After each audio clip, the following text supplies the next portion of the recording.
un autre jour à vivre en terre des Burnies. Mesdames et messieurs, bonjour, bienvenue à votre programme matinal. Les paupières sont ouvertes. On peut dire merci au Seigneur et puis poursuivre sa journée en rendant toujours grâce. Alors, la grâce que nous avons, c'est en votre compagnie aujourd'hui et de partager encore à nouveau un autre programme que nous espérons vous satisfera au travers de tous ces échanges que nous aurons dans quelques instants avec nos invités. Aujourd'hui, nous en aurons pas mal. Bonjour à vous. Thierry Ancheval. Bonjour Alix, eh bien, Alix a dit à l'instant un beau programme qui vous sera concocté donc et nous vous le donnons maintenant. On va bien sûr commencer par les informations. Comme d'habitude, des couches d'informations avec les différents flashs que nous allons vous proposer. Sans oublier que dans cette émission aujourd'hui, bien sûr, on aura le sport en compagnie de la coach Marie-Noël et des échanges qui vont commencer avec le digital. Ensuite, on pourra parler de deuil et citoyenneté. Ce sera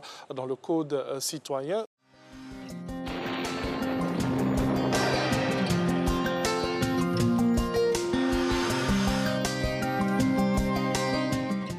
Mesdames et messieurs, bonjour. La persistance de nuages dans le nord-ouest et dans l'ouest donnera encore quelques averses de pluie en début de matinée. Sur le littoral et le sud forestier, l'on observera de faibles averses de pluie par endroits ou en fin de nuit ou en début de matinée. En cours de la journée, de très belles éclaircies s'afficheront sur ces zones, donnant droit à un très bel ensoleillement et ailleurs, le temps restera généralement nuageux. Passons aux températures, le mercure affichera 25 degrés à Abidjan, Diaké, 23 à Bondoukou, à Boaké, 24 degrés à Daloa, 25 à Dimbokro, 24 degrés à Gagnoa, 25 à Korogo, 23 degrés à Mont, 25 à Odiéné, 24 degrés à San Pedro et Sassandra, 24 à Tabou et enfin 24 à Yamoussoukro. L'après-midi, le soleil sera très actif, ainsi il fera chaud sur l'ensemble du pays. En milieu ou en fin de période, quelques bourgeonnements nuageux déboucheront sur des orages accompagnés de pluie dans le sud forestier, dans l'ouest et un peu moins dans le centre et sur le littoral. Côté variable, nous pourrons observer 32 degrés à Abidjan, 33 à Diaké, 37 degrés à Bondoukou, 34 à Boaké, 36 degrés à Daloa et Dimbokro, 35 à Gagnoa, 37 degrés à Korogo, 34 à Mont, 37 degrés à Odiéné, 32 à San Pedro et Sassandra, 32 degrés à Tabou et 36 à Yamoussoukro. Et voilà, c'est tout pour aujourd'hui. Merci de nous avoir suivis et excellente journée à toutes et à tous.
Bonjour à tous. L'actualité de ce mardi, dominée par les obsèques du Premier ministre Ahmed Bakayoko. C'est demain qu'aura lieu l'hommage national au palais présidentiel. Suivons ensemble ce communiqué du protocole d'État à cet effet. Les personnalités civiles et militaires ci-après sont conviées à la cérémonie d'hommage de la nation au Premier ministre Ahmed Bakayoko qui aura lieu le mercredi 17 mars 2021 à partir de 9h sur l'esplanade du palais de la présidence de la République. Ce sont Monsieur le ministre d'État, Premier ministre par intérim, Monsieur le Président de l'Assemblée nationale, Mesdames et Messieurs les présidents des institutions, Messieurs les anciens premiers ministres et anciens présidents d'institutions, Mesdames et Messieurs les ministres, Monsieur le directeur du cabinet du Premier ministre, Madame le secrétaire général du gouvernement, Mesdames et Messieurs les secrétaires d'État, Mesdames et Messieurs les chefs de mission diplomatiques et représentants des organisations internationales, Madame et Messieurs les conseillers spéciaux à la présidence de la République, Madame et Messieurs les directeurs du cabinet des ministres à la présidence de la République, Messieurs les directeurs du cabinet adjoint du Premier ministre, Monsieur le secrétaire général adjoint du gouvernement, Monsieur le secrétaire général du ministère des Affaires étrangères, Mesdames et Messieurs les directeurs,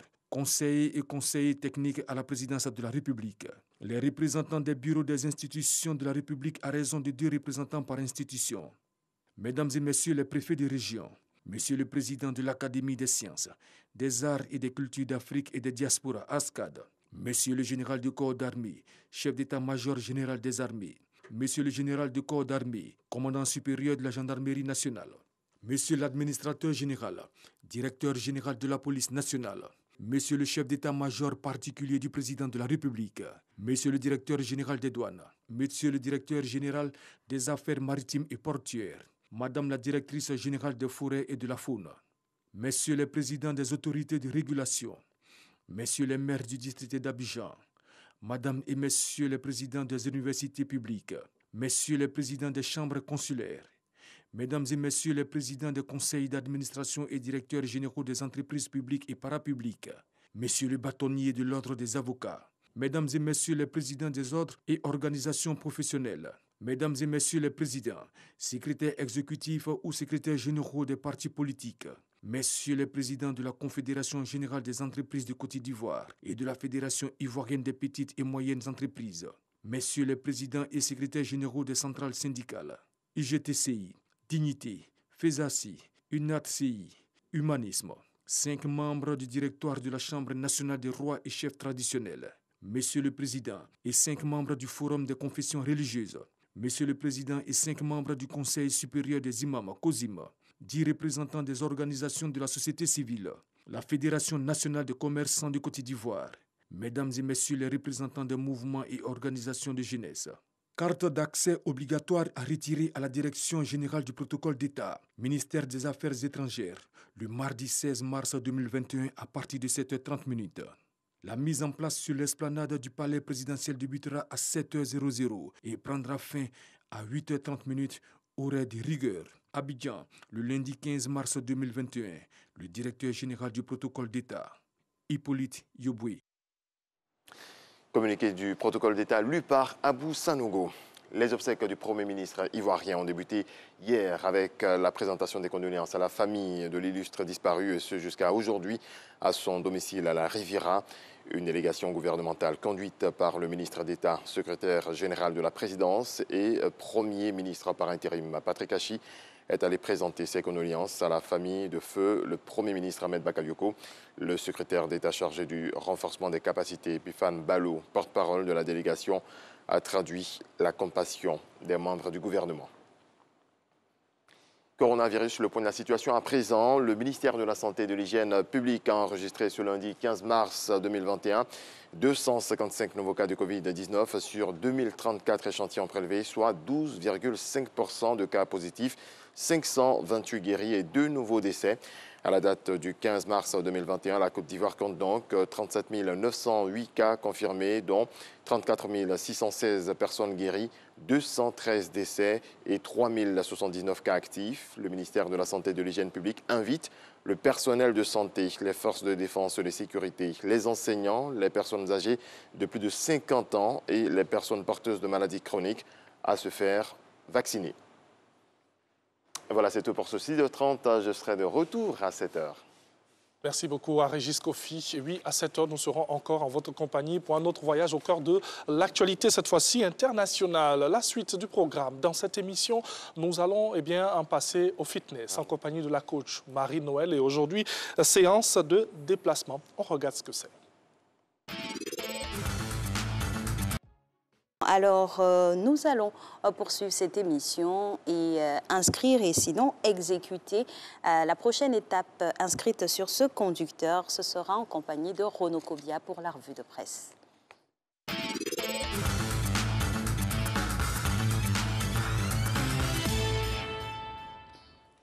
On s'impose à vous, finalement, mais c'est avec grand plaisir, sachez-le, et en douceur. Bonjour à vous, Renaud. Bonjour, Alix. Bonjour, Oswald. Bonjour, Renaud. Allez, on va démarrer avec cette information. Les derniers réglages sont en train d'être faits afin d'honorer le Premier ministre Ahmed Bakayoko. Bonjour à tous. Oui, depuis le décès du Premier ministre, ça bouge de partout pour Ambak selon Le Patriote. En croire le confrère, le gouvernement pleure son chef. Le corps diplomatique, quant à lui, salue la mémoire d'un grand partenaire. Et selon le confrère, la Fédération estudiantine et scolaire de Côte d'Ivoire est inconsolable. L'Inter nous apprend aussi qu'Abobo va magnifier celui qui était son maire aujourd'hui, tout en soulignant que la levée de corps est prévue pour ce jeudi, suivi de l'inhumation le vendredi à Séguéla. Et toujours au titre de l'information majeure qui anime notre pays, un hommage artistique sera rendu au Premier ministre Ahmed Bakayoko demain. Et oui, c'est une soixantaine d'artistes nationaux et internationaux, au nombre desquels on peut citer notamment Alpha Blondy, Fally Ipupa ou encore Maître Gims, qui seront au stade Alassane Ouattara des Bimpe dans la commune d'Anyama pour célébrer Ambak, l'ami des jeunes et des artistes. Le comité d'organisation de cette cérémonie a tenu une conférence de presse hier au cours de laquelle il a présenté les grandes lignes de l'activité. Et selon Adama Bictogo, son président, qui est cité par l'Expression, cette fête à laquelle prendra part tous les acteurs politiques nationaux doit être un ciment pour la cohésion sociale. Et lesquels artistes seront nombreux demain au stade des Bimpe pour rendre un vibrant hommage au Golden Boy. Oui, toute la crème de la musique ivoirienne sera présente ainsi que de grands noms de la scène musicale africaine tels que Koffi Olomide qui a déjà confirmé sa présence à la grande fête d'hommage qui sera rendue au Premier ministre, on l'a dit, demain de 16h jusqu'au lendemain 7h au stade des Bimpe. Le comité d'organisation invite la jeunesse à venir en grand nombre pour rendre un hommage mérité à celui qui était proche d'eux et des artistes. Et selon l'intelligent d'Abidjan, en attendant ce grand moment de célébration d'Ambak, les condoléances ont débuté hier à son domicile et une journée de prière en sa mémoire a été faite à Séguéla, sa ville d'origine, en présence de nombreux élèves. Et on reste toujours sur l'organisation de cet hommage au stade des Bimpe. Ce sera demain, le show Ambak. Oui, c'est ce que lance à sa une l'Inter. On le connaissait tous, bon vivant et amateur de spectacles musicaux. L'hommage artistique qui lui sera rendu demain se présente ainsi pour le confrère comme l'ultime show du Golden Boy, show au cours duquel les nombreux artistes qui pour la plupart ont bénéficié de sa générosité légendaire vont le célébrer. Et prenons la direction de nos régions. À présent, le Bafing, le Béré, le Ourodougou se préparent pour le dernier voyage du Premier ministre Ahmed Bakayoko. Oui, c'est tout le district du Woroba qui attend son digne fils, selon le matin, après les heures chaudes qu'ont vécu les populations de Séguéla, capitale du Woroba et terre natale d'Ahmed Bakayoko. L'heure est au préparatif pour réserver un accueil digne de son rang au Premier ministre Ahmed Bakayoko. Le confrère indique que les jeunes de Séguéla ont tenu une grande réunion de concertation afin de prendre toutes les dispositions utiles pour accueillir l'illustre fils de la région et toutes les personnes qui viendront l'accompagner à sa dernière demeure. Et avec le décès du Premier ministre, la Côte d'Ivoire perd assurément un artisan de son renouveau. C'est ce que barre à sa une Fraternité Matin, selon le journal pro-gouvernemental. Avec la disparition d'Ahmed Bakayoko, notre pays perd le maître d'œuvre de sa politique de remise à flot initiée par le président de la République. Les chantiers de la reconstruction et de la réconciliation nationale qu'il a menés ces derniers mois, selon le confrère, a permis pour le dernier d'avoir des législatives apaisées. Et à en croire le confrère, Ahmed Bakayoko restera dans les mémoires comme celui qui a impulsé un souffle nouveau à la cohésion sociale en Côte d'Ivoire. Et dans cette revue de presse, une couche des législatives du 6 mars dernier. C'est aujourd'hui que se referme la période de réclamation devant le Conseil constitutionnel dans le cadre du contentieux électoral. Oui, en attendant la clôture définitive de cette période qui aura permis à des candidats de faire des contestations et poser des recours concernant le résultat de certaines circonscriptions électorales, le Nouveau Réveil publie toutes les requêtes qui ont été introduites devant le Conseil constitutionnel. Et effondrement d'un immeuble à la Rivera, Soir Info a recueilli les témoignages d'une rescapée. Oui, et selon la dame en question qui a survécu à ce drame, le nombre de victimes annoncées est loin de la réalité. Elle en veut pour preuve le nombre de personnes qui étaient sur les lieux et qui, depuis la survenue du drame, sont introuvables. Autre chose qui l'a fait douter du nombre de morts annoncés aussi et qui, pour la plupart des riverains, vient corroborer leurs doutes, c'est l'odeur nauséabonde qui se dégage des décombres depuis hier. Pour les riverains, il s'agit à n'en point douter de corps en putréfaction enfouis sous les décombres. Et voilà qui est bien dommage. Allez, on va terminer avec un mot de santé. Vaccination contre la Covid-19. Le vaccin AstraZeneca est bien suspendu en France. Oui, depuis hier, le vaccin AstraZeneca est suspendu par le pays d'Emmanuel Macron. La France emboîte ainsi le pas à plusieurs autres pays occidentaux qui ont appliqué cette mesure en raison des effets secondaires observés chez certaines personnes qui ont reçu le vaccin du couple britannique et suédois. Plus de précisions dans le quotidien d'Abidjan. Merci à vous, Renaud, pour cette revue de presse. On se revoit demain pour poursuivre ensemble cette semaine. Alors, nous, on part maintenant pour un élément très important. La matière grise n'est pas l'apanage d'un seul genre humain. Et Dieu merci, les femmes dans ce domaine spécifique qui est les sciences ou qui sont les sciences se montrent très intéressées et très emblématiquement représentées. Alors, focus sur les femmes scientifiques en Côte d'Ivoire. C'est un reportage c'est un grand reportage de société, voilà. Bintou est étudiante en Master 1 de mathématiques à l'université Félix Houphouët-Boigny de Cocody. En cette fin de matinée, elle doit participer aux travaux dirigés. On va considérer la fonction f de x définie par cette expression-là. Sur un effectif de 50 étudiants, la faculté compte moins de 10 filles. f de x admet un maximum global. C'est que peu de jeunes filles s'intéressent à la filière mathématiques et informatique. C'est un peu difficile, c'est pas toujours facile même, mais quand on est déterminé, on y arrive. À peine la vingtaine révolue, Bintou ambitionne d'être ingénieure en statistique. Elle invite les jeunes filles à s'intéresser davantage aux sciences et à la technologie. J'encourage toutes les jeunes filles qui veulent vraiment faire les filières scientifiques, surtout les maths, à venir. Ici, ce n'est pas des génies. Si certains ont réussi, si nous sommes là, nous sommes à l'aise, plein de filles peuvent le faire. Ida, son professeur, est docteur en informatique, un métier qu'elle exerce en toute fierté. Je suis très contente en dispensant mes cours que la connaissance passe grâce à la collaboration entre moi et mes étudiants. Pour encourager les filles à s'intéresser à ces filières dominées par les hommes, des associations ont vu le jour. Marina est la présidente de l'Association des jeunes femmes et mathématiques de Côte d'Ivoire, une association créée en 2013 par Joséphine Guidi Ouandja, première femme africaine agrégée en mathématiques. Sa mission, inciter les filles à s'investir dans les sciences. C'est vrai que le chiffre en termes de statistiques n'est pas assez élevé, mais il y a des hommes qui ont réussi et qui sont pour nous des modèles. Et nous aussi, on veut être des modèles pour des autres jeunes filles, nos petites sœurs, et leur dire que tant qu'elles ont l'amour des sciences et qu'elles veulent réussir, elles peuvent réussir. Christelle est étudiante en Master 2 de physique au département des sciences des structures, de la matière et de la technologie. Depuis 2016, elle dirige également l'association Sciences et Technologies au féminin à l'université de Cocody. Ce jour, elle a une réunion avec ses condisciples. À l'ordre du jour, le bilan de la composition du premier semestre. Sa mission reste la même, encourager les filles à ne pas baisser les bras. L'objectif de l'association, c'est de faire en sorte, par nos sensibilisations, qu'il y ait assez de femmes dans les sciences. Pour l'année académique 2019-2020, seulement 12% des filles ont été enregistrées en licence, 6% pour le master et 3% pour le doctorat à l'UFR des Maths Info. Une présence féminine jugée trop faible par le professeur Adjé Assou, doyen de l'UFR des mathématiques.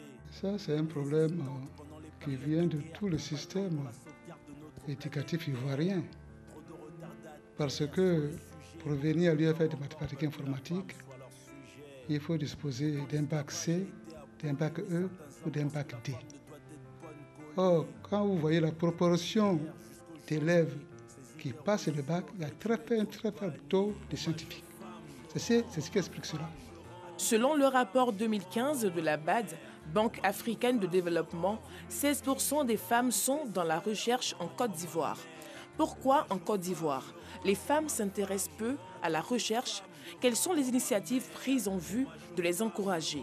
Au pôle scientifique et d'innovation de l'université Félix Houphouët-Boigny de Cocody, le docteur Assa Rebecca, biochimiste, chargé du genre et des relations extérieures au service recherche, nous donne des explications. À travers la collecte des données que nous faisons, nous rendons visibles les activités des femmes. Nous contribuons également à rendre visibles des acquis scientifiques. La faible proportion des femmes dans les professions scientifiques et technologiques reste une préoccupation majeure pour le gouvernement et les organisations de défense des femmes. En l'an 2000, professeur Saliou Touré, mathématicien, président de la Société mathématique de Côte d'Ivoire, a initié le concours Miss Mathématiques, un concours pour valoriser les femmes des sciences. Nous avions donc créé ce concours pour d'abord créer une saine émulation entre les établissements secondaires de notre pays. Ensuite, pour encourager les jeunes filles à entreprendre des études scientifiques d'une manière générale et des études de mathématiques par voie de conséquence. Aujourd'hui, Saliou Touré s'en félicite.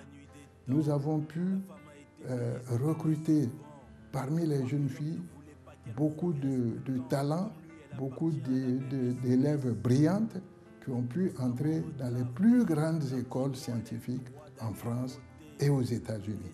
Vanessa, Mouna et Ella ont été des Miss mathématiques des années 2000. Aujourd'hui, en France, aux États-Unis et au Canada, elles font la fierté de la Côte d'Ivoire.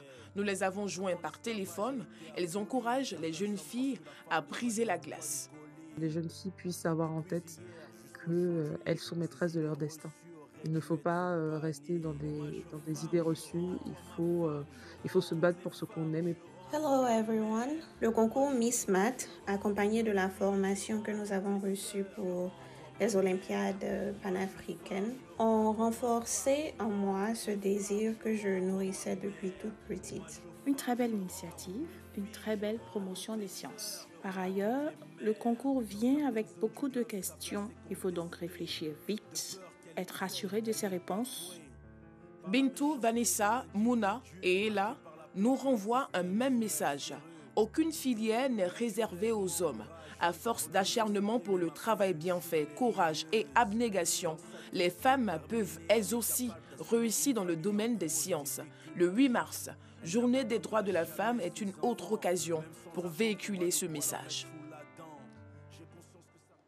Voilà, plus ou moins victimes d'invisibilisation, eh bien, elles œuvrent tout ensemble au rayonnement des sciences, tant chez nous en Côte d'Ivoire que dans notre continent. Donc. Et nous restons avec ce reportage dans la mouvance de la célébration des droits de la femme. Et enfin, un petit clin d'œil aux femmes scientifiques chez nous en Côte d'Ivoire. Allez, pour la suite, donc, dans cette émission, des femmes appellent une autre, et c'est dans un autre domaine bien précis. On passe au petit-déj.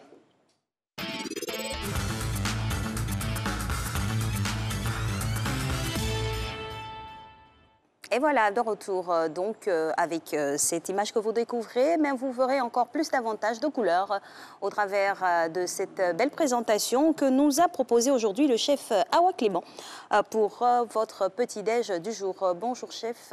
Bonjour madame. Bienvenue. Merci. Bonjour, bienvenue. On a une belle assiette. Elle est composée de quoi et quoi?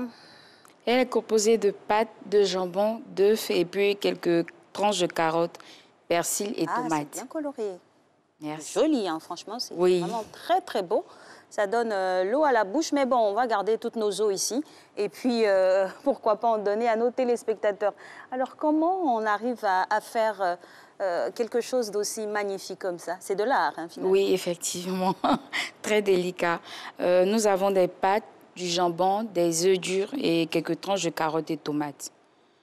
Pour commencer, la première étape, nous faisons cuire les pâtes dans de l'eau salée, assaisonnées. Et les pâtes, là, ça dépendra de la personne. Parce qu'il y a plusieurs qualités de pâtes, telles que les spaghettis, les linguines. Mais là, moi, j'ai pris des farfales. Elles sont en forme un peu de papillon. Bon, avec la décoration, on ne voit pas normalement. Vous les faites cuire dans de l'eau salée. Et après, vous les passez au froid. Vous les rafraîchissez, vous les mettez de côté. Vous faites cuire vos œufs. Après, vous faites une vinaigrette. Normal, selon vos goûts, en fait. D'autres font avec la mayonnaise, mais j'ai préféré faire moins gras. C'est-à-dire de l'huile d'olive, sel, poivre, assaisonner simplement.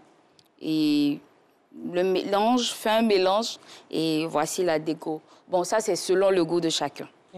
Alors, c'est une recette qu'on a envie de faire à la maison. Oui. On n'a pas forcément toutes les mêmes techniques. Bon, nous, les hommes, on n'est pas trop, à part qu'on soit expert en la matière. Alors, passer au froid, qu'est-ce que ça veut dire? C'est-à-dire déglacer. Bon, déglacer. mais plus encore? Oui. Plus encore, passer sous la pompe, en fait, pour rafraîchir. Madame, ou je devrais dire chef Clément, dites-nous, prenez les pâtes, passez-les sous le robinet. Puis oui, effectivement, voilà. En fait, je suis restée dans le thème culinaire. D'accord. En plus, c'est vrai que l'attention doit être véritablement portée sur les pâtes, hein, parce que tout le monde y va de son entendement. Quel est le temps de cuisson idéal des pâtes? Et là, j'ai vu que vous n'avez pas parlé de matière grasse à ajouter. Il y a certaines personnes qui ajoutent de l'huile, du beurre. Est-ce que ça se fait a priori? Oui, ça se fait a priori, pour ne pas que les pâtes se collent, en fait. Mais une fois que vous passez sous le robinet, si vous avez fait cuire sans les huiles, que vous passez sous le robinet, après ça, vous mettez un filet d'huile pour ne pas que les pâtes se collent. Donc, ça peut être pendant la cuisson ou après la cuisson. OK. Pendant la cuisson, on met un peu de sel aussi? Oui, effectivement, vous assaisonnez normalement votre eau. Oui, et là, comme il n'y a pas vraiment de sauce, c'est juste une vinaigrette, c'est mieux que votre eau soit bien assaisonnée avec soit du bouillon ou du sel. D'accord. Et le bouillon, généralement, c'est les restes on va dire, de pré-cuisson. Les fonds, voilà, les fonds des protéines. Oui, on les utilise. Ou les bouillons d'assaisonnement classiques. Effectivement. Aussi. Oui, ça donne plus de goût. Là, vous n'avez pas besoin encore d'en ajouter assez à la vinaigrette. D'accord. Alors, la présentation, ça, c'est à votre convenance. Oui, voilà, selon vous, en fait. OK. Donc, on présente bien avec... on voit de la tomate, on voit du persil, on voit des carottes. Il y a quoi encore? Du jambon. Du jambon, OK. Et des œufs durs. Et des œufs durs, voilà. Le mariage va ensemble avec les œufs et le jambon, tout ça, ça va ensemble? Super bien. D'autres préfèrent plus les œufs avec le thon.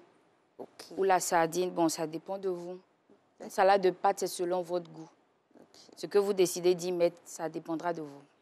Une salade de pâtes, c'est le matin, c'est au petit-déj, c'est en entrée aussi, soit à midi ou même le soir? Oui, effectivement. Mais ça dépend si vous n'avez pas assez de temps, ça peut prendre 30 minutes. Mais si vous n'avez pas assez de temps, comme les différents plats que j'ai présentés, les omelettes vont plus vite avec les toasts de pain. Ça va plus vite que ça. Ça met au moins 30 minutes. C'est pas bourratif? Non, pas vraiment. Parce qu'il y a des pâtes dedans. Ça dépendra de la quantité que vous voulez. OK. Vous pouvez manger peu, comme vous voulez manger assez. D'accord. Et c'est vrai que chacun y va selon ses goûts. En termes de mélange de légumes, on pourrait avoir quoi d'autre comme alternative, comme proposition?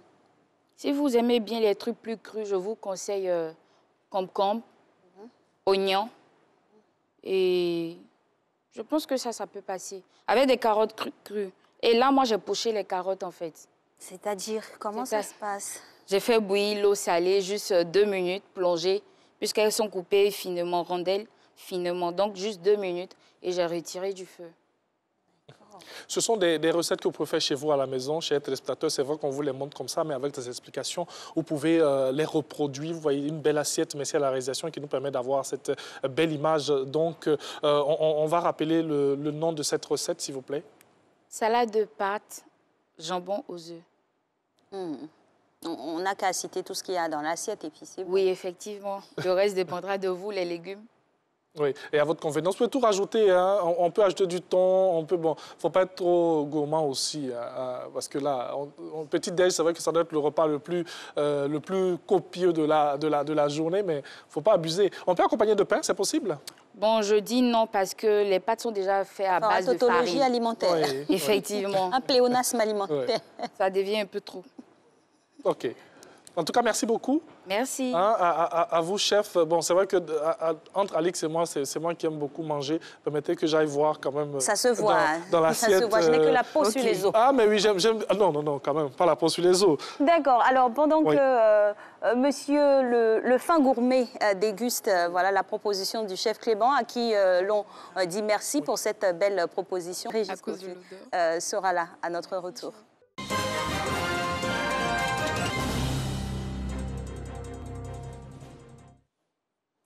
Bienvenue dans cette nouvelle édition. Le Premier ministre libyen Abdel Hamid et son gouvernement d'union nationale qui doivent gérer la transition jusqu'aux élections prévues le 24 décembre prochain ont prêté serment hier lundi. Abdelhamid a été désigné sur fond d'accusation et de corruption il y a plus d'un mois maintenant, le 5 février dernier, dans le cadre d'un processus politique parrainé par l'ONU pour sortir la Libye d'une décennie de chaos et de violence. C'est un contretemps dans une campagne de vaccination qui a tardé à décoller. Hier, la France, l'Allemagne, l'Espagne, l'Italie ont rejoint la liste des pays qui ont suspendu l'utilisation du vaccin contre le Covid-19 du laboratoire AstraZeneca. Pour ce qui concerne la France, c'est le président Emmanuel Macron qui en a fait l'annonce en indiquant attendre un avis européen mercredi. L'Allemagne, pour sa part, suspend l'utilisation du vaccin AstraZeneca à titre préventif après le signalement d'effets secondaires, a annoncé lundi le ministère de la Santé du pays. En France, il y a un an, commençait le premier confinement dans le pays. De l'entrée en vigueur des restrictions aux premiers applaudissements aux fenêtres, la vie des Français a connu un bouleversement dû au coronavirus. Réaction. Quand on se voyait un an, j'ai encore 28 employés. Aujourd'hui, j'en ai plus que 23, car à cette époque-là, j'avais des apprentis qui étaient en deuxième année, donc qui ont passé leur diplôme, ils l'ont eu, tant mieux. Mais je n'ai pas renouvelé d'autres contrats. Et j'avais 2 personnes en période d'essai que j'ai lâchées, bien évidemment. Si aujourd'hui on m'avait dit qu'on en serait là il y a un an, je ne l'aurais pas cru, tout simplement. Aujourd'hui c'est compliqué, la fatigue s'accumule, on tire pas mal sur la corde, on a des journées un peu à rallonge. Voilà, le Covid est toujours présent. Moi je ne peux pas passer de la vente emportée, je fais partie des 40% qui sont en danger. Je ne suis pas dans une position de survie, je suis en position de danger. Et donc ça veut dire, c'est un triptyque. Chômage partiel, fonds de solidarité et vente emportée. On est chef d'entreprise. Les gens nous voient comme des cuisiniers ou des restaurateurs. C'est vrai qu'on est des marchands de bonheur, on tient à le rester, mais on est avant tout des chefs d'entreprise. Et là, ne plus avoir d'horizon du tout pendant un an, c'est considérable, c'est inédit, c'est du désespoir bien sûr. En Australie, des femmes se rassemblent devant le Parlement à Canberra. Elles sont soutenues par des milliers d'Australiens à travers le pays qui manifestent lors d'une campagne nationale pour revendiquer l'égalité des sexes. Les rassemblements dénommés la Marche pour la justice sont organisés à la suite d'accusations d'agression sexuelle au sein du Parlement national. À Londres, les manifestants dénoncent l'intervention musclée de la police lors d'un hommage à une jeune londonienne dont la mort suscite un vif émoi au Royaume-Uni. Le quotidien britannique The Guardian a publié une vidéo montrant l'interpellation violente de plusieurs femmes pour infraction aux règles sanitaires et à l'ordre public. Les Pékinois se sont réveillés lundi dans un épais brouillard jaunâtre alors que la capitale chinoise a été frappée par une spectaculaire tempête de sable venue aggraver la pollution d'origine humaine. La combinaison des 2 phénomènes produisait un cocktail dangereux pour la santé et réduisait la visibilité à quelques centaines de mètres. La municipalité a suspendu toutes les activités sportives en extérieur dans les établissements scolaires et a conseillé aux personnes souffrant de problèmes respiratoires de ne pas sortir de chez elles. Et puis des scientifiques russes ont lancé l'un des plus grands télescopes spatiaux en eau profonde destinés à étudier les mystères de l'univers depuis les fonds cristallins du lac Baïkal. Baptisé Baïkal GVD, ce télescope en construction depuis 2015 a été conçu pour observer les neutrinos, les plus petites particules connues des scientifiques. Merci à toutes et à tous de votre attention. Très belle journée à vous. C'est la fin de ce point de l'actualité.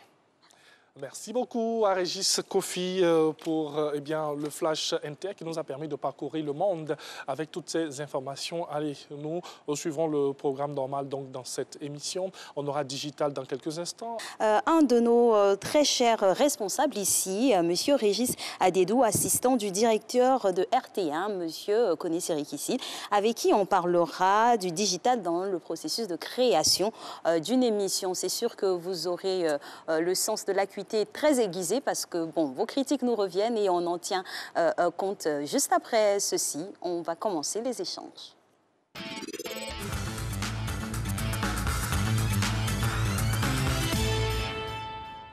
Et oui, il est avec nous. Nous sommes au plein dans le digital, donc bonjour, bienvenue. Bonjour Ange, bonjour Alix. Bonjour, joyeux anniversaire. Merci, c'est gentil. Très content d'être avec vous. Que de belles choses pour cette nouvelle année. Merci à vous aussi également.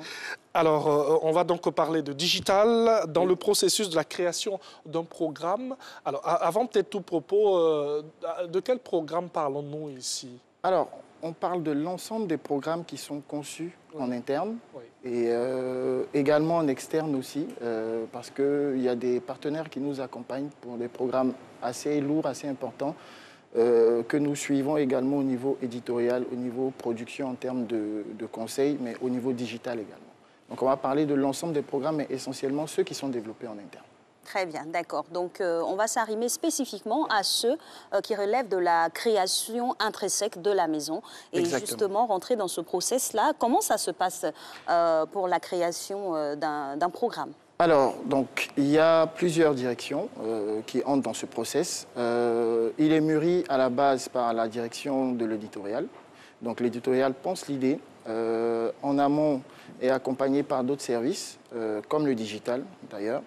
Et ensuite, on va à la production, donc la production qui nous dira les possibilités de création de ce programme, les moyens mis à disposition, accompagnés par la technique. Et une fois que ce processus est validé, nous entrons en production.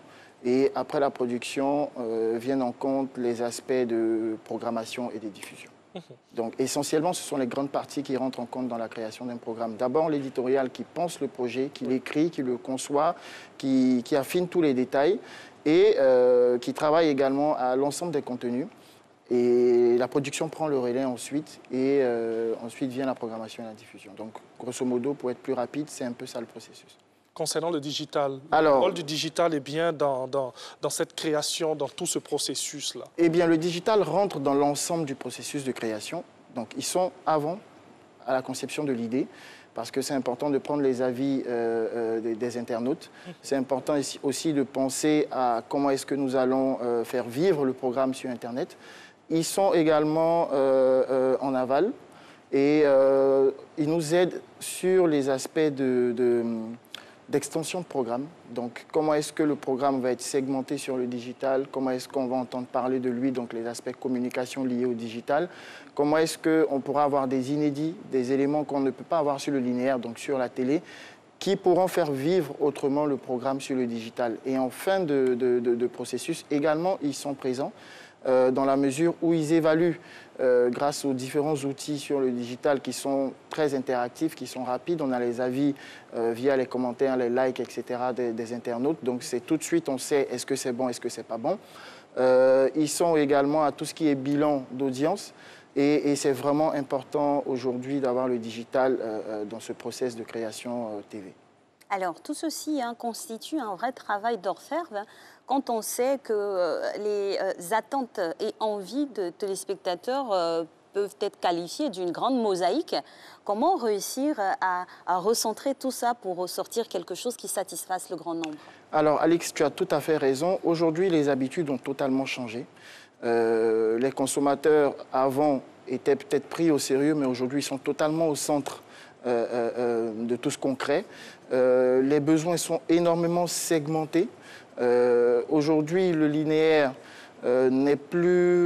existe toujours, il fera toujours l'unanimité, mais il n'a plus la cote comme il y a 20 ans. Aujourd'hui, il y a 2-3 écrans, donc il y a le téléphone, il y a l'ordinateur. Chaque public a une envie, chaque consommateur a une envie particulière.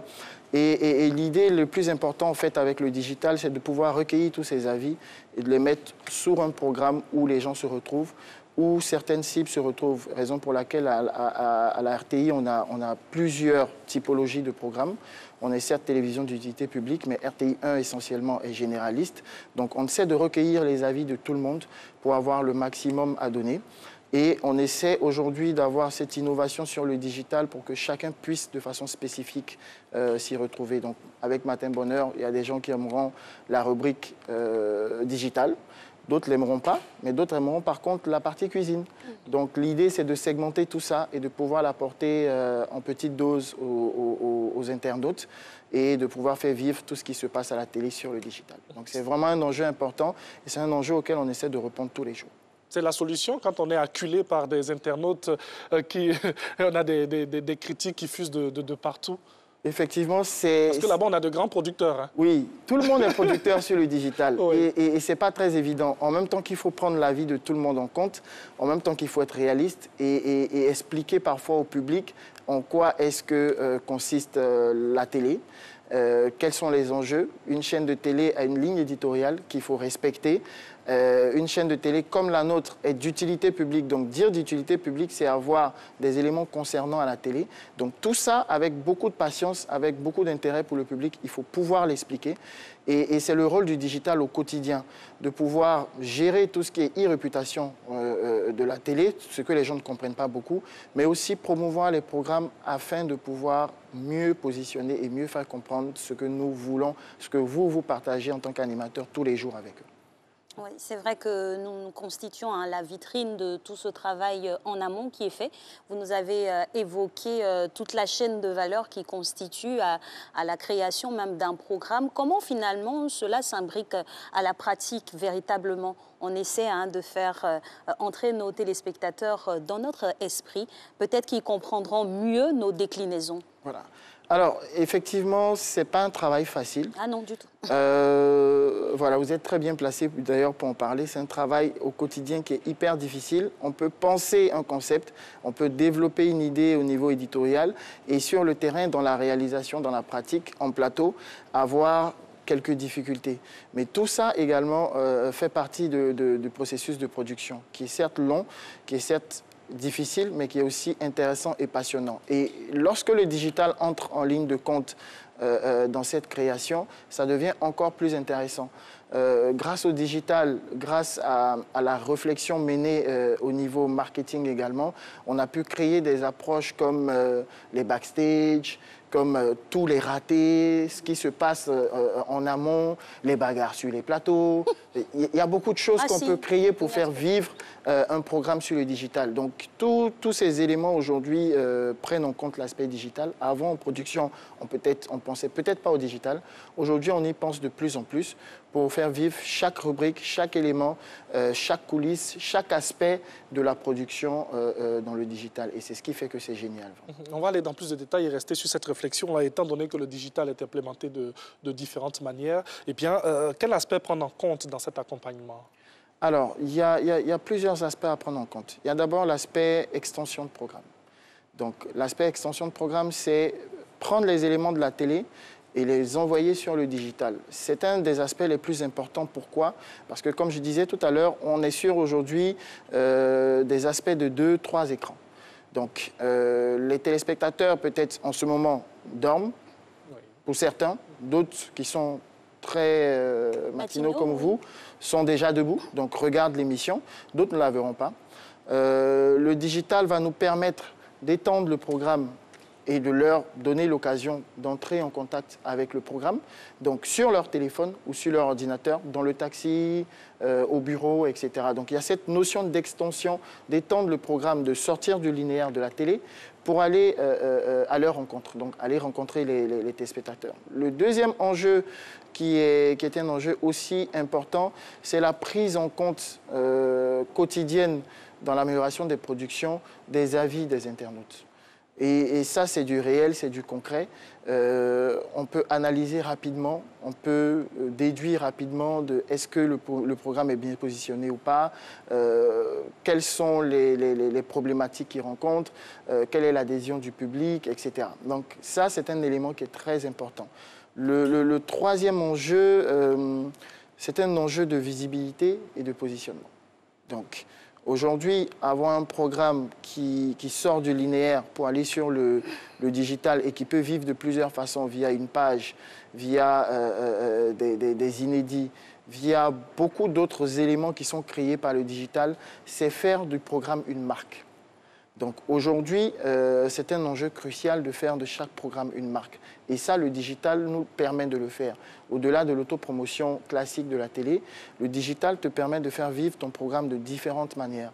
On peut utiliser aujourd'hui Ange et Alix sur le digital pour parler du programme, mais de plusieurs façons. Donc on a vraiment cette possibilité de faire vivre différemment le programme sur le digital et de lui donner un positionnement réel. Donc, au-delà des enjeux mercantiles, bien entendu. Donc, tout à fait. Tout ce qui est monétisation, etc. Mais essentiellement, ces trois enjeux-là comptent beaucoup aujourd'hui pour le linéaire qui, je ne dirais pas ne peut plus se passer, mais qui aura vraiment du mal à se passer du digital. C'est clair que le digital constitue un champ de possibles à foison et jusqu'à l'infini même. Mais en même temps, il faudrait tenir aussi compte du fait que la communauté digitale ne constitue pas l'auditoire en tant que tel. Parce que quand on remarque les critiques qui nous reviennent par rapport à des programmes ça et là, ou des comparaisons, bon, on ne saurait trop les qualifier, il faut tenir compte du champ de masse globale de l'auditoire par rapport à un programme aussi. Comment cela imbriqué pour pouvoir se positionner?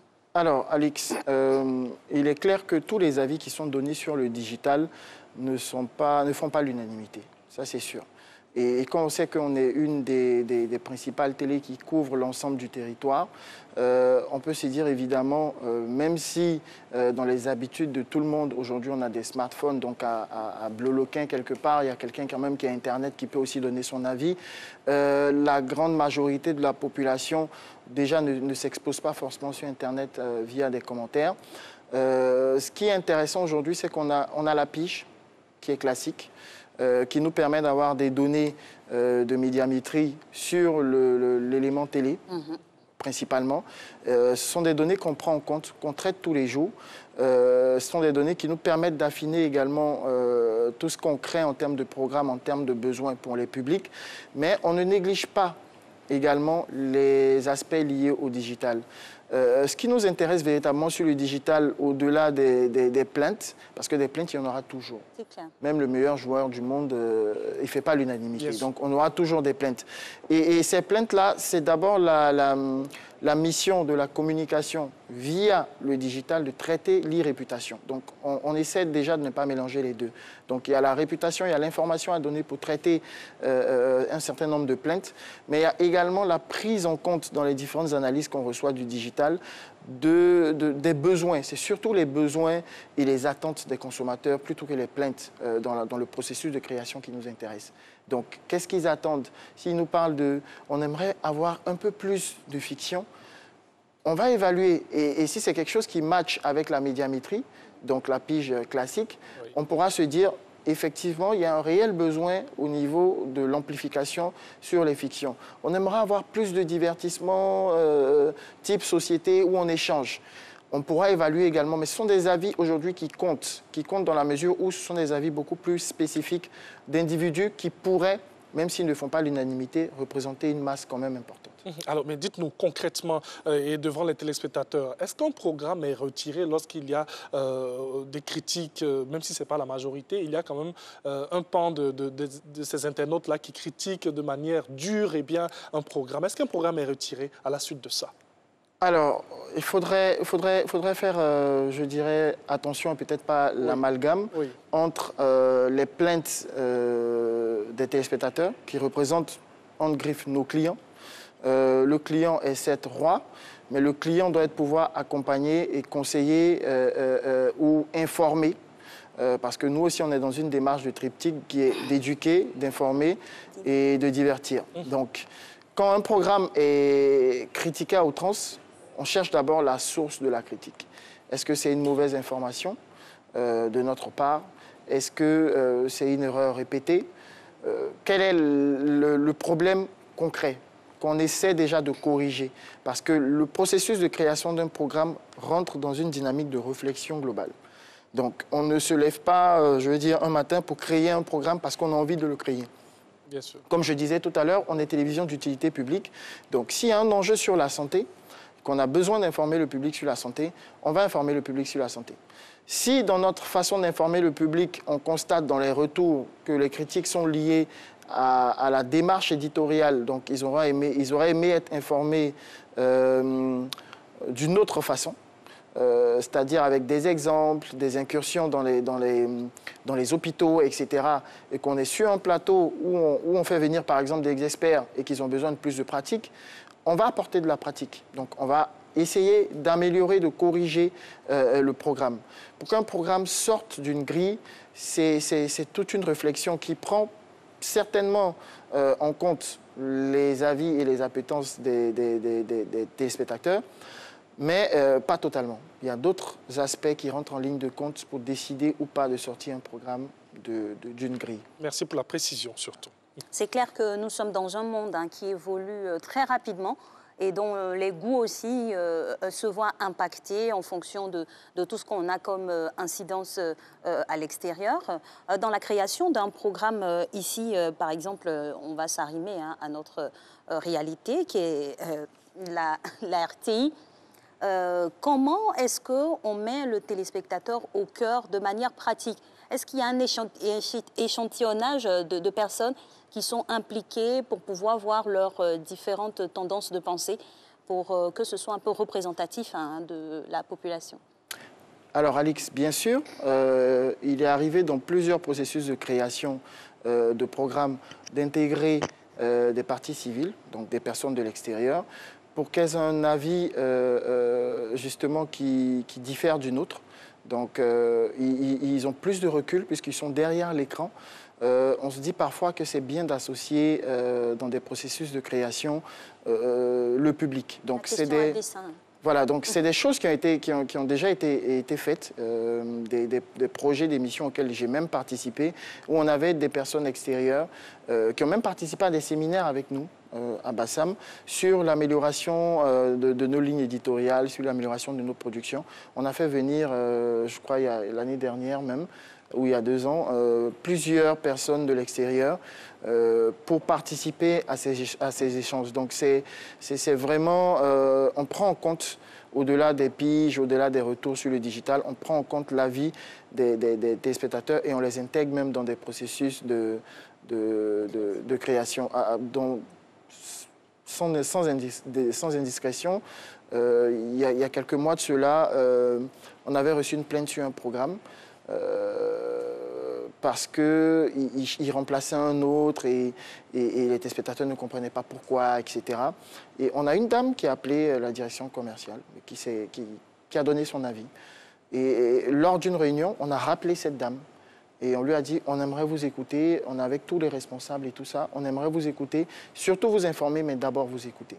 Donc c'est dire qu'on prend vraiment en compte l'avis du public dans le processus de création. En somme, c'est dire que nous sommes tous comptables des productions Exactement. que nous concevons pour distiller aux téléspectateurs. Exactement. Parce que ça devient une équipe et une famille que l'on crée depuis maintenant. Belle lurette. Oui, merci beaucoup. Merci à vous pour l'invitation matinale. C'était un vrai plaisir de vous voir. Merci d'avoir testé. Toujours en beauté et je suis très content d'être là avec vous. En tout cas, merci. Merci. On est très heureux aussi d'être avec vous, cher Régis. Et vous l'aurez compris, nos programmes répondent à vos besoins. Et nous sommes là pour travailler pour vous, bien sûr. Et si nous levons même à 4 h du matin pour être devant ces caméras, c'est parce que les boss, c'est vous, chers téléspectateurs. Merci beaucoup. Excellente journée à Régis. Eh bien, nous allons continuer cette émission. Il nous reste un dernier virage à prendre maintenant. Et c'est d'autres sujets très intéressants et très importants comme ça que nous allons décortiquer avec nos différents invités. On va marquer une pause, Alix, et on va se retrouver dans quelques instants. C'est ça, on s'éclipse et on revient. La première fois que j'ai rencontré son Excellence Ahmed Bakayoko, c'était à la radio Nostalgie. J'ai débuté ma carrière et je me souviens de quelqu'un d'être très gentil, qui aimait les artistes, qui aimait la musique. Et d'apprendre qu'il est mort, ça fait mal au cœur, pour l'art, pour la musique. Et donc je dirais toutes mes condoléances à sa famille et Yako, à toute la Côte d'Ivoire. Courage.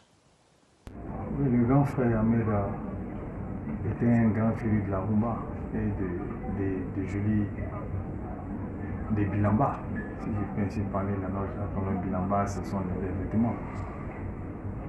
Un grand amateur de rumba et de beaux vêtements. En tout cas, il aimait bien la musique congolaise qui avait dominé toute l'Afrique dans les années 60 jusqu'aux années 80-90 et jusqu'à maintenant d'ailleurs. Et il avait beaucoup d'amis musiciens congolais. Je peux citer Papa Wemba, Kofi, Fali et autres, Defao et autres, Boga, tout ça. Voilà. Ce goût à prononcer pour la musique congolaise n'est pas fortuit parce qu'il a comme frère et ami un certain monsieur qu'on appelle Itsugo Jinokalwa. Je peux dire qui est le pont entre le Congo et la Côte d'Ivoire. Parce que, homme des médias, homme culturel, c'est lui qui nous faisait découvrir les nouveautés congolaises à l'époque. Comme tout bon Ivoirien, comme tout disciple du football, le Premier ministre Ahmed Bakayoko aimait les bons vêtements, comme on dit. Il aimait les bons vêtements, il s'habillait correctement et bien. C'est tout ça qui faisait de lui vraiment un homme exceptionnel, en plus de sa générosité, légendaire, reconnu par tous, et son humilité, reconnue par tous également.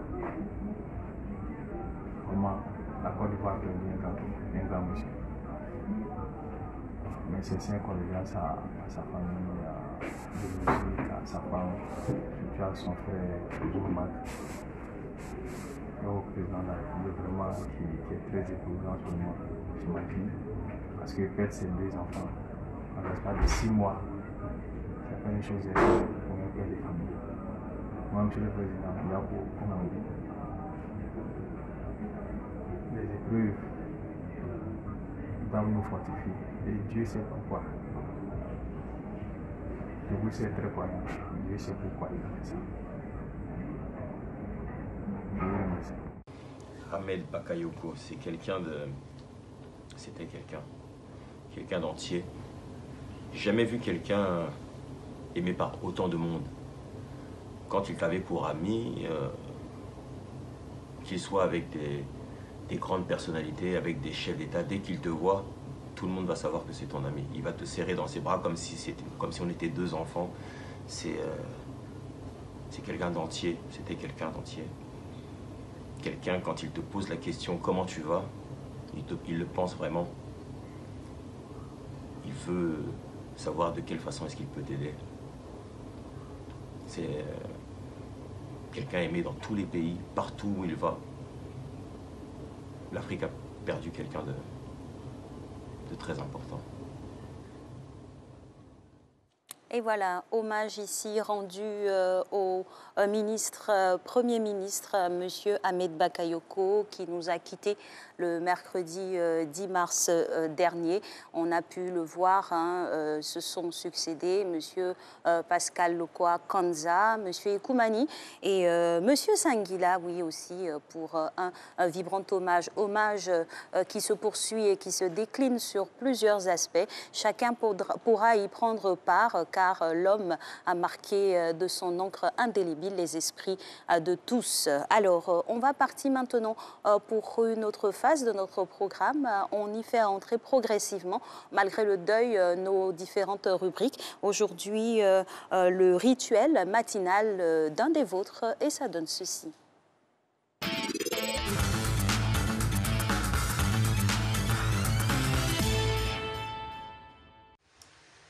Coucou, moi c'est Bruce Kofi. Alors je vais saluer tous les animateurs de Matin Bonheur, une émission que je suis, que j'aime beaucoup. Alors moi chaque matin quand je me réveille, d'abord je prie. Je me mets à genoux, je prie. Et quand je finis de prier, généralement j'appelle en famille pour savoir comment est-ce que tout le monde va là-bas. Et après je prends ma douche. Je finis de prendre ma douche. Je fais le déjeuner, je mange. Quand je finis de manger, Généralement, après avoir fini de manger, j'allume la télé, je commence à regarder la télé. Soit je regarde souvent le matin bonheur ou le clip chrétien, puisque je suis beaucoup musique. Et voici un peu ce que je fais chaque jour. Bonne émission.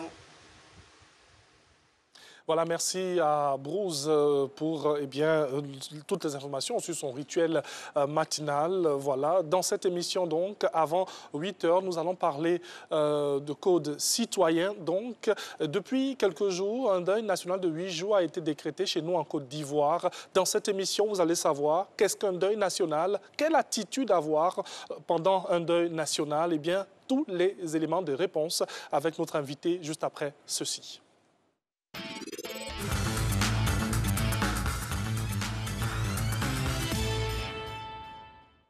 Et c'est toujours en compagnie de Madame Georgette Kwasi-Bouan, directeur du civisme et de la citoyenneté, et que nous parlons tous les jours de code citoyen. Et aujourd'hui, on parle de deuil national et de citoyenneté. Quels sont les principes de fondation et les principes même fondamentaux sur lesquels se base le deuil national? Bonjour Madame Kwasi-Bouan, bienvenue. Bonjour Alice. Bonjour, bienvenue chez vous. Merci. Oui, c'est vrai que nous sommes tous ici en famille, hein, toutes les personnes qui constituent ce programme-là. Alors, c'est la nouvelle qui est tombée avec le décès du Premier ministre. Cela a entraîné de facto un deuil national qui a été décrété de 8 jours. Alors, qu'est-ce qu'un deuil national finalement dans sa définition? Bon, en fait, le deuil national marque l'hommage de la nation à une personne, une haute personne de l'État, décédée, une haute autorité qui est décédée. Mais le deuil national aussi peut marquer l'hommage de la nation à des victimes lors d'une catastrophe naturelle, lors par exemple de l'attaque terroriste de 2016 à Grand-Bassam. À Grand-Bassam, il y a eu aussi un deuil national qui a été décrété.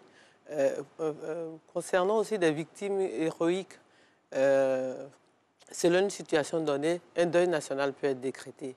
Maintenant, comment instituer ce deuil national-là? Il faut dire que pour ce cas échéant, c'est que le deuil national, même dans la Constitution, n'est pas inscrit dans la Constitution.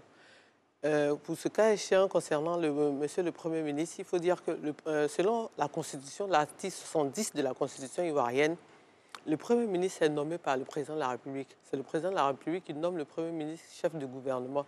C'est aussi lui qui met fin à ses fonctions. Et pour continuer un peu plus loin avec l'article 73, le Président de la République, en cas de circonstances exceptionnelles, prend des mesures exceptionnelles, dont la prise de ce décret-là qui institue ce deuil national en Côte d'Ivoire. Et donc, c'est par décret qu'a été pris le deuil national concernant feu monsieur le Premier ministre. C'est une prérogative qui est dévolue au chef de l'État en la matière, qui crée une jurisprudence que l'on peut... C'est une mesure exceptionnelle, comme on l'a dit tout à l'heure. Merci pour cette précision, donc, Madame Georgette Kwasi-Bouan. D'aucuns pourraient se demander, eh bien, on parle de deuil national et de citoyenneté, le lien entre ces deux. D'abord, quand on parle de deuil national, ça concerne toute la nation. Oui. Donc, le deuil, concerne tous les citoyens. Et donc, quelle attitude, en principe, doit adopter un citoyen en période de deuil national? Qu'est-ce qui est fait par le citoyen en période de deuil national? Donc, d'abord, je vais parler d'abord des actes qui sont posés, en principe, que doit poser le citoyen en période de deuil national. Nous avons remarqué que d'abord, c'est surtout le recueillement. C'est d'abord une attitude de recueillement, une attitude nationale de recueillement. Vous avez constaté aussi qu'il y a eu la suspension de certaines activités festives. Vous avez vu avec Madame le ministre de la Promotion de la Femme qui a dû suspendre l'activité concernant la Journée internationale de la femme. Oui. Elle a dû reporter cette activité-là.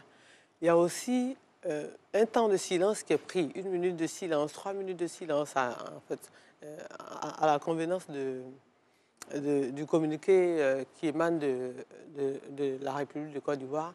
Donc il y a un temps de silence qui est pris en mémoire de cette personne qui est décédée, ou bien de ces victimes-là, oui, en hommage.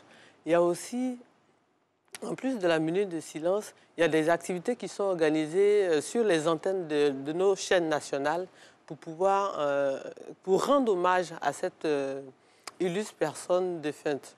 Et donc, ce sont ces différentes activités-là qui sont menées par l'État ivoirien.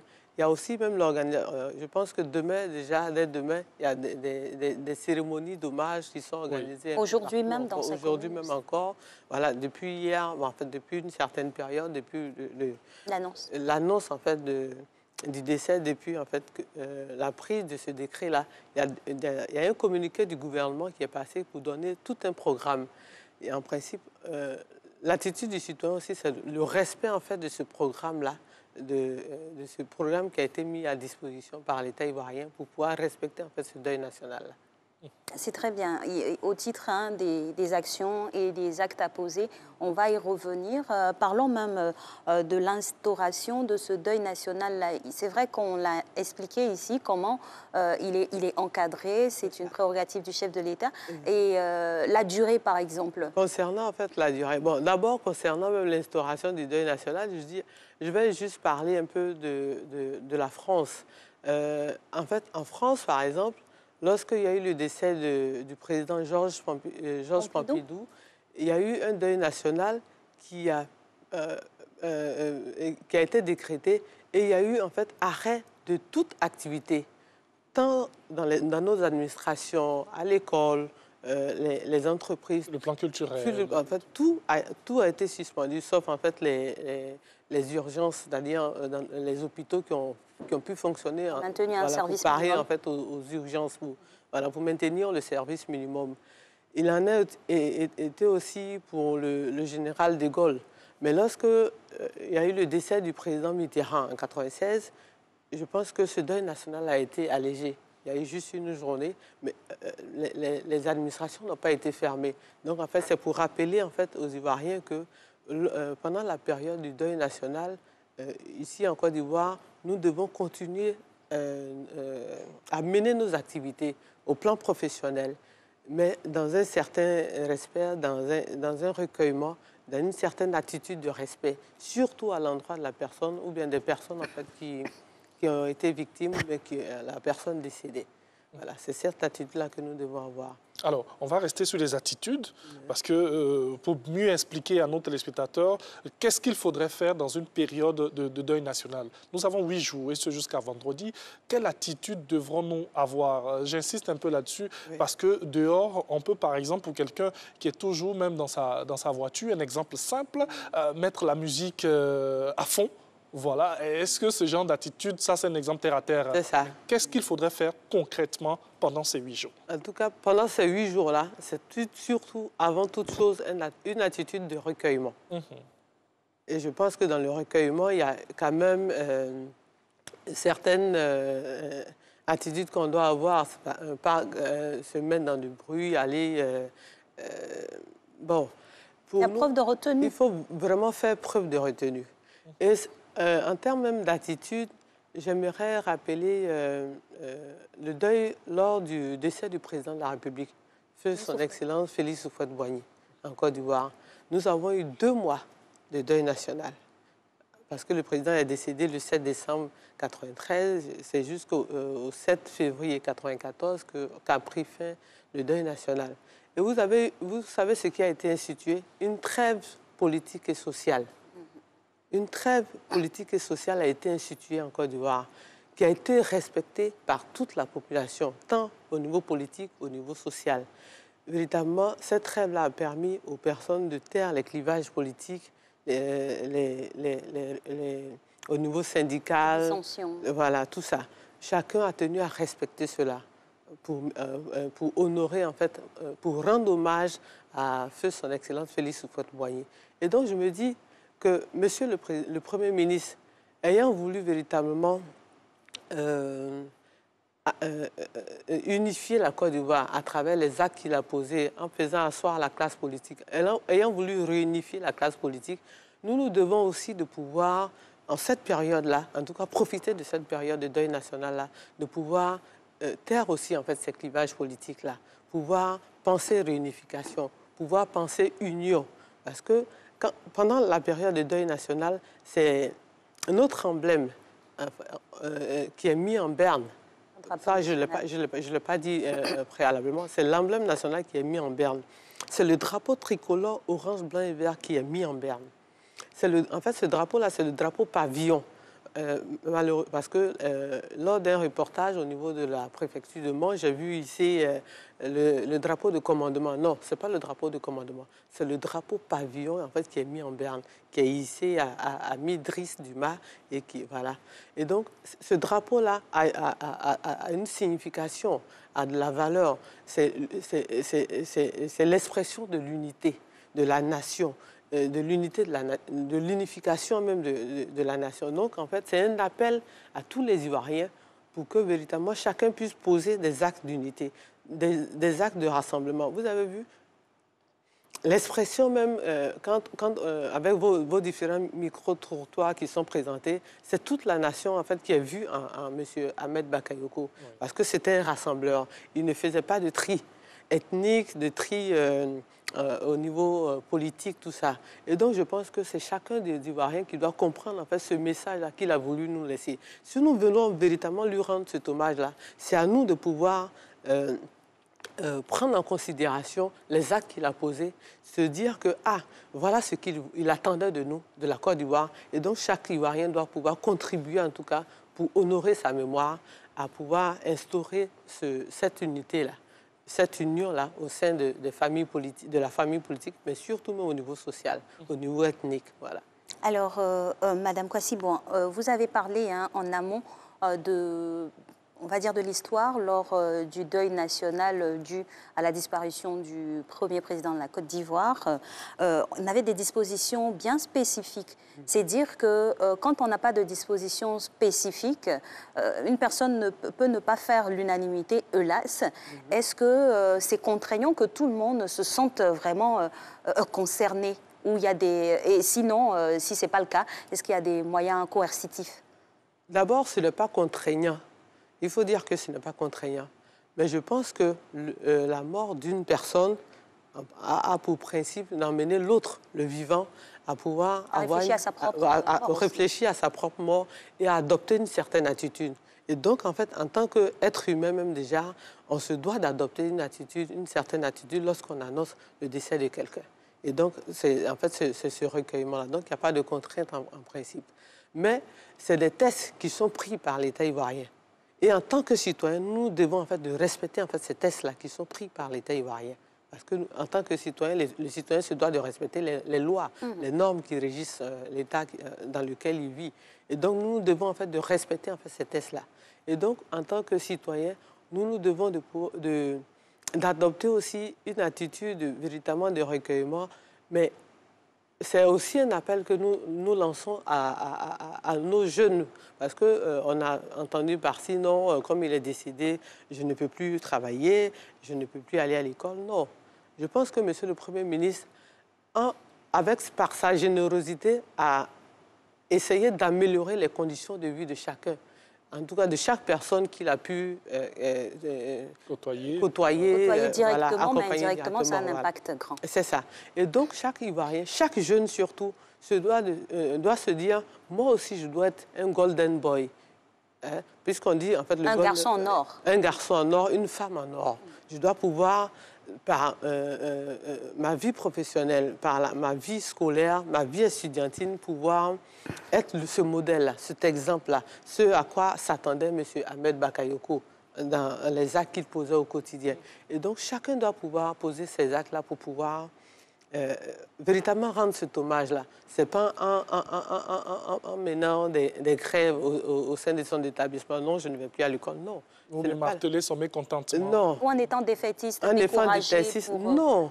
Je pense que M. Ahmed Bakayoko a montré jusqu'à sa fin que c'était quelqu'un de dynamique, de vaillant, quelqu'un qui était très travailleur. Et donc, c'est cet esprit-là qui doit être partagé par chaque Ivoirien. Alors, donc, on comprend bien qu'il faudrait regarder ce bel exemple-là et puis le pérenniser. Alors, vous parlez de recueillement, d'attitude à avoir et tout. Quelles sont les limites du deuil national, si limites il y a? En principe, il y a une période qui est déterminée pour le deuil national. Pour le cas de M. Ahmed Bakayoko, de M. le Premier ministre, c'est de 8 jours. 8 jours. Et donc, en fait, c'est pendant ces 8 jours-là que chacun véritablement doit avoir cette attitude de recueillement, tout ça. Respecter, en fait, ces 8 jours de deuil national. Hormis ces 8 jours, chacun va qu'à ses occupations. Je pense que c'est... Voilà. C'est la période, il y a une période qui est déterminée par rapport au deuil national, mais nous allons toujours le porter en cœur. Bien sûr. Nous allons toujours le porter en cœur parce que quand même, il a marqué la nation ivoirienne. Et donc, c'est dans le quotidien que cela va se ressentir. Voilà, nous avons une longue période encore pour le porter dans nos cœurs. Donc, ce n'est pas véritablement délimité en termes d'activité, mais au moins, il y a une périodicité, mais nous allons le porter dans nos cœurs tout le long. Toujours au titre de l'expression de ces dispositions que demande le deuil national. Est-ce qu'un citoyen lambda peut sensibiliser un autre citoyen quant à la sobriété à adopter lorsque celui-ci peut-être serait dans de l'euphorie ou de l'exubérance notoire? C'est ça. Je pense que chacun de nous doit pouvoir rappeler à l'autre pour dire « Ah, nous sommes dans une période quand même cruciale. Nous sommes dans une période où chacun de nous doit avoir une certaine retenue. » Et donc, vos émissions, les différentes programmations au niveau de la RTI qui rappellent au quotidien ce qu'a été Monsieur le Premier ministre, permettent véritablement de se rendre compte que l'homme a une limite. L'homme, nous n'allons pas vivre sans fin. Et donc, c'est aussi une manière pour rappeler à chacun de nous que nous devons pouvoir poser des actes, des actes nobles, des actes justes, des actes qui emmènent l'autre à pouvoir aller dans le droit chemin. Et donc, ce deuil national-là doit permettre à chacun de nous de pouvoir adopter une certaine attitude et pouvoir aider l'autre quand il s'oublie. Quand il s'oublie, de dire « Ah, on est dans une période très importante en mémoire de l'autre, en mémoire de celui que nous avons vraiment apprécié, en mémoire de cette personne-là dont nous avons, en fait, cette personne tant généreuse, cette personne dynamique. En tout cas, c'était une personne très bouillante, une personne, en fait, positivement, voilà, pleine de vie. Et donc, en mémoire de cette personne-là, nous devons quand même adopter une certaine attitude. Donc, c'est chacun de nous, chaque citoyen qui doit rappeler à l'autre par son attitude, par sa manière de faire, que nous sommes dans une période de deuil, deuil national. Madame Kouassi, bon, peut-être j'allais dire, je vais aller beaucoup dans les détails aujourd'hui. Alors, vous parlez d'attitude, de recueillement et tout. Qu'en est-il bien des espaces publics dans nos différents quartiers? Est-ce qu'il y a quelque chose à faire dans ce sens-là? Moi, le samedi, je suis sorti un peu pour prendre de l'air. J'ai vu dans les espaces publics du monde, des gens qui prenaient du bon temps et tout. Est-ce que de ce côté-là, il faudrait dire, bon, nous sommes dans un deuil national, il faudrait fermer ou bien il faudrait mettre de la musique? Non, bon, je dis qu'on ne fermait pas les espaces. Oui. Cela n'a pas été décrété par M. le Président de la République. Je me dis que nous devons vaquer à nos occupations quotidiennes, mais dans une certaine attitude. Oui. Vous avez vu, en fait, le report de certaines manifestations festives. Pour nous, c'est ainsi que nous devons exprimer ce deuil national-là. Nous allons nous rencontrer au stade Ebempe, puisque en fait, l'homme aimait la musique, aimait la culture, pour pouvoir exprimer cela à travers notre présence, notre forte présence même au sein de ce stade-là. Mais dans notre train-train quotidien, il faudra véritablement exprimer ce deuil national-là, par les propos même que nous allons tenir à l'endroit de l'autre. Même si nous gérons un bistrot, je pense que chacun de nous, à travers la musique même qui est partagée, qui est distillée en fait dans ce bistrot, pouvoir rappeler que nous sommes dans une période quand même en fond sonore. Voilà, dans une période de deuil national. Donc chacun de nous, en tout cas chaque citoyen, oui, en principe, membre de cette nation ivoirienne-là, doit pouvoir porter ce deuil national-là. Parce que cette personne-là a donné de sa vie. Quelqu'un qui recevait les personnes à 3 heures du matin, qui était disponible pour tout le monde, je pense que chacun de nous doit au moins donner de sa disponibilité aussi, prendre de son temps pour pouvoir honorer sa mémoire, rendre hommage en fait à cette personnalité-là, cette haute personnalité de l'État. J'aimerais aussi, en fait, revenir pour dire que pendant la période de deuil national, il y a aussi la décoration à titre posthume, en fait, de la personne, en fonction de la catégorie des personnes. Donc, sûrement que Monsieur le Premier ministre aura le Grand Croix à titre posthume, parce qu'il a été au combat jusqu'à la fin. Et donc, il y a en fait cette décoration-là à titre posthume qui doit être faite pour lui rendre hommage. Et la remise même, en fait, de l'emblème national aussi à sa famille en tant que ministre de la Défense. Donc, il y a tous ces éléments-là qui seront, je pense, mis en œuvre lors de cette période de deuil national-là.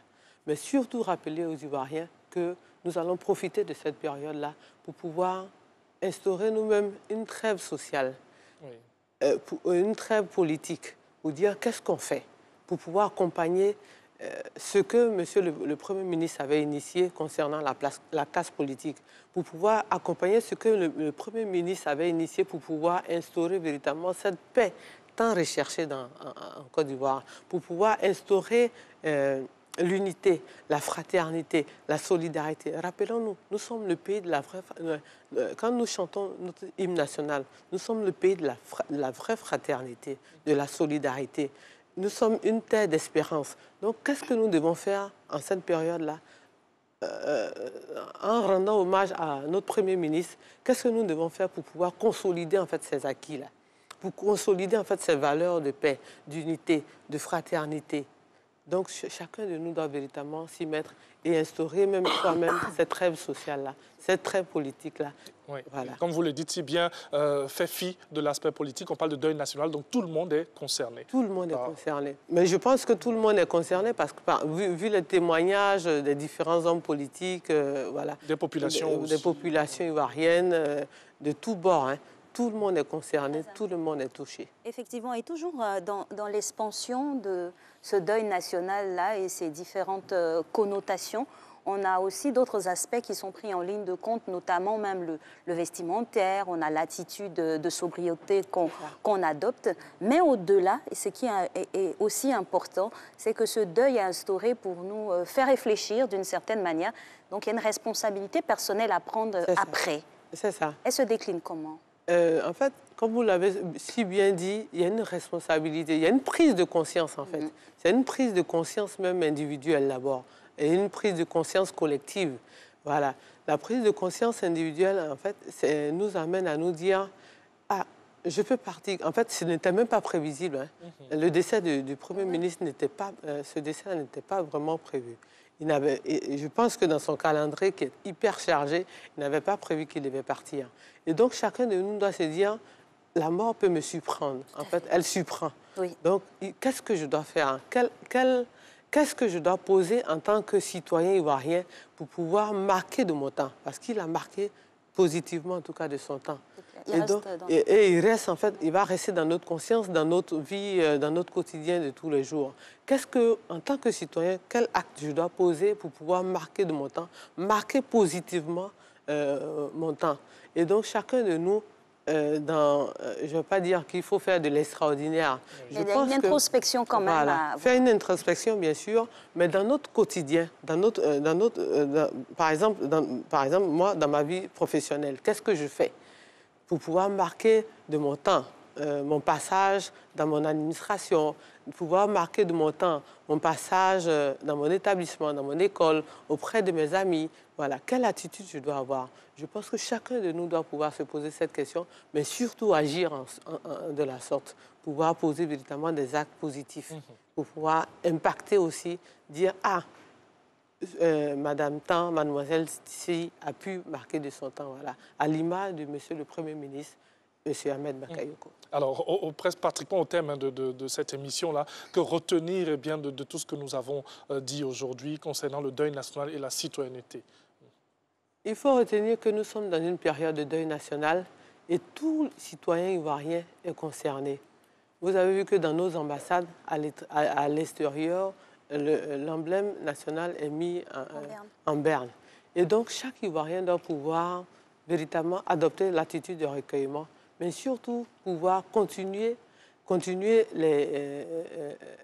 l'œuvre de M. Ahmed Bakayoko, c'est-à-dire rassembler l'Ivoirien, participer à l'union, participer à la cohésion sociale dans le travail, mais aussi dans la discipline. Tout à fait. C'est ce que j'aimerais dire pour terminer mes propos. Tout à fait. C'est clair que l'homme à lui seul constitue plusieurs leçons à retenir d'excellence, d'abnégation, de travail, de joie, de vivre partagé. Il ne faut que ceci soit couché sur une paix commune. En tout cas, merci à vous, Madame Merci à vous, Madame Ali. Merci d'être passée encore sur notre plateau ce jour. Cette émission a son terme. Oui, Alix, on va retrouver nos téléspectateurs demain, mercredi, pour encore dérouler un autre programme. On espère que vous avez passé un bon petit moment. Et toi aussi, Alix? Mais toujours plaisir renouvelé oui. Depuis maintenant pas mal d'années et c'est une grande fierté. C'est important. Allez, on va vous retrouver donc demain. Portez-vous bien et surtout que Dieu vous garde. Et n'oubliez pas, soyez citoyens